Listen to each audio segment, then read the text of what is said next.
Assalamualaikum warahmatullahi wabarakatuh.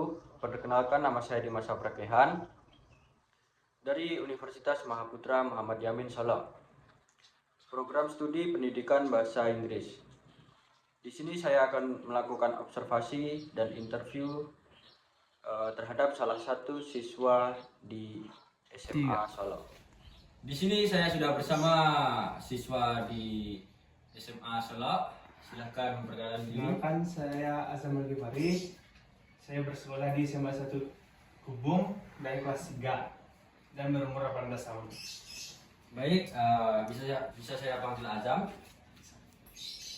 Di sini saya akan sedikit menginterview Azam. Dimulai dari perkembangan fisik. Bagaimana perubahan fisik yang kamu rasakan atau alami dalam beberapa tahun terakhir? Dalam beberapa tahun terakhir, perubahan fisik saya tidak signifikan. Kenapa gitu? Tidak ada perubahan yang Tidak ada perubahan yang nampak. baik. Oke, selanjutnya bagaimana tingkat energi dan aktivitasmu dalam kehidupan sehari-hari?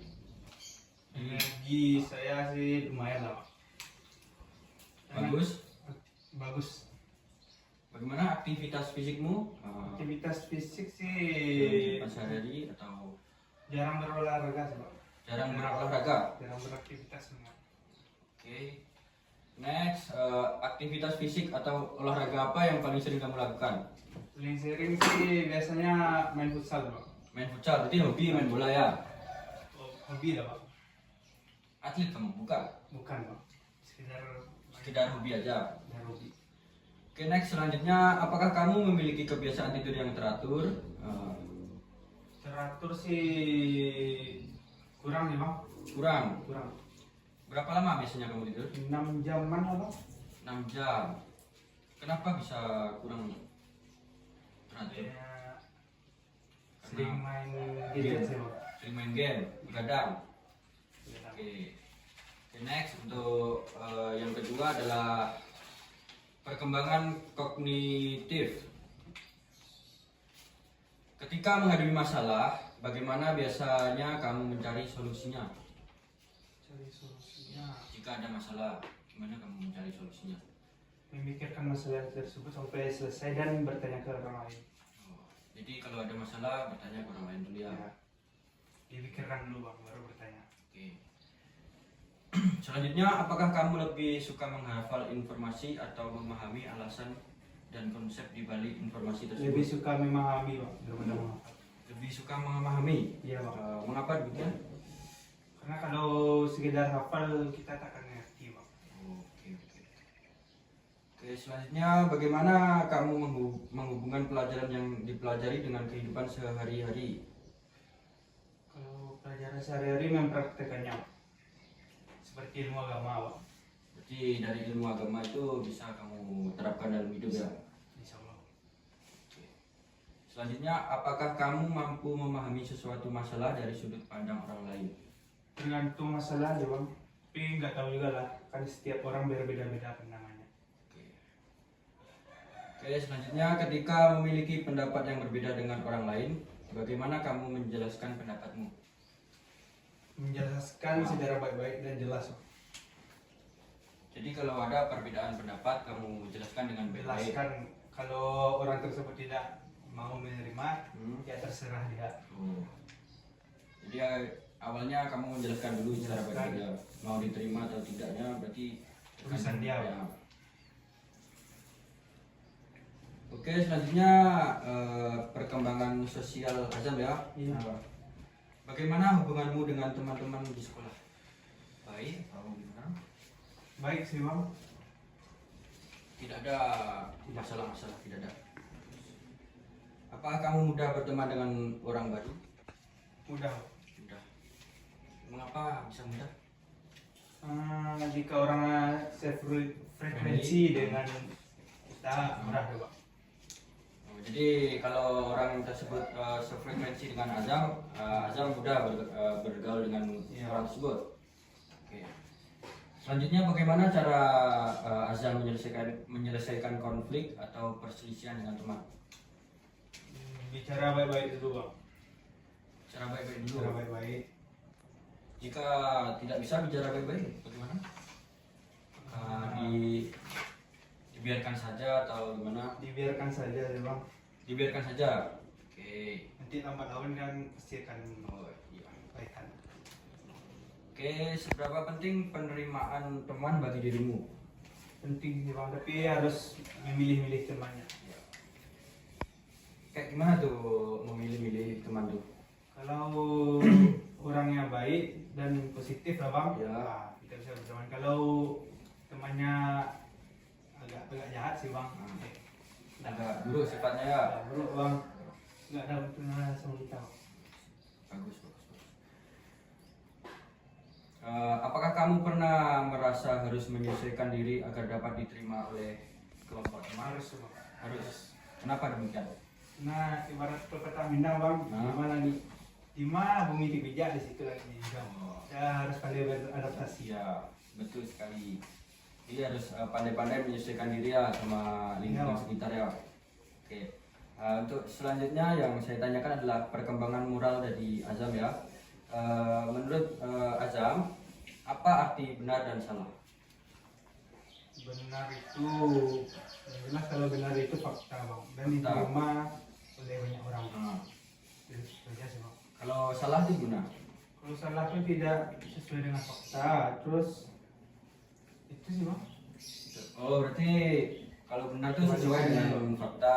Kalau salah itu kebalikan dengan fakta ya. Iya, Bang. Oke, next. Untuk selanjutnya, mengapa seseorang harus menaati peraturan? Agar terhindar dari sanksi itu, terus agar teratur aja sih bang. Jadi seseorang itu harus menaati peraturan agar terhindar dari sanksi Dan teratur. dan teratur ya. Dirinya bisa teratur lah. Iya bang. Oke, next. Jika tidak ada orang yang mengetahui bahwa kamu melanggar aturan, apakah kamu tetap akan menaati aturan tersebut? Tergantung sih bang. Tergantung. Tergantung. Mengapa tuh? Kenapa begitu? Kalau melanggar aturannya positif buat kita, kenapa orang lain nggak ada, ya kenapa enggak bang? Seperti apa itu melanggar aturan positif itu? Misalnya malam-malam nih bang, kan di jalanan kan sepi bang. Nah. Ada lampu merah ya terobos aja lah bang. Oh, kayak seperti itu ya. Contohnya bang. Sebenarnya itu tidak baik ya. Iya, Bang. Yang namanya melanggar aturan itu tetap salah. Next, apa yang akan kamu lakukan jika melihat temanmu melakukan sesuatu yang salah? Dinasehati itu bang. Dinasihati. Jika tidak bisa dinasihati, gimana? Ah, ya biarin aja bang. Biar- Biarin aja biarkan dia. saja. Sampai mana dia bisa. Oke, oke. Selanjutnya, menurut Azam nih ya, apakah semua peraturan harus selalu ditaati?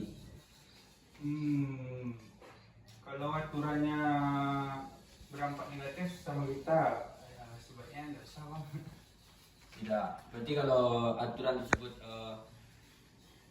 negatif untuk diri kita, berarti tidak usah di itu ya. Nggak usah. Oke. Menurut saya bang. Oke, untuk selanjutnya perkembangan emosi dari Azam. Perasaan apa yang paling sering Azam rasakan dalam kehidupan sehari-hari? Seperti apa? Emosi kah? Mudah emosi, kecewa atau Senang aja sih bang. senang? Yo. Setiap hari senang, senang Azam. Senang aja bang. Senang kayaknya Azam dia. Saya orangnya mudah ketawa. Bagus, bagus. Untuk selanjutnya, apa yang biasanya membuatmu merasa senang? Hal apa yang biasa? Sama keinginan terpenuhi. Itu hal sesuai ekspektasi Sesuai ekspektasi. dan pokoknya yang membuat kita senang bang. Jadi ekspektasi Azam itu terpenuhi, Ya, kepingin apa, Sesuai keinginan. terkabul itu iya. membuat Azam senang ya. Next, apa yang biasanya membuat Azam merasa sedih, kecewa atau marah? Nah, kalau sedih, apa yang membuat Azam sedih? Diputusin pacar? Enggak sih bang. Enggak. Ya kalau buat sedih Ada, enggak ada? Tergantung sih bang. Tergantung mood ya. Iya bang. Kalau marah apa yang Kalau mana sih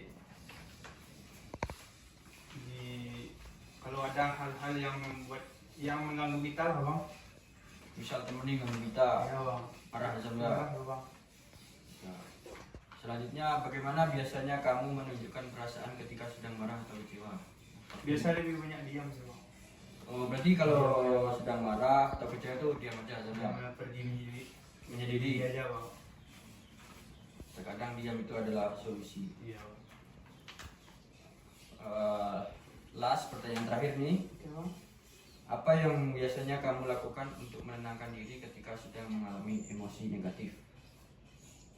Misal kamu ini ada masalah nih mah sama temanmu, Cari berantem nih, nah, cari hal lain gitu bang. Cari hal yang positif yang lain bang. Menyendiri gitu. menyendiri ngopi gitu ya. Nah, ya bang. Baik, terima kasih Azam atas waktu yang telah diluangkan Azam untuk di interview. Sama bang. Terima kasih.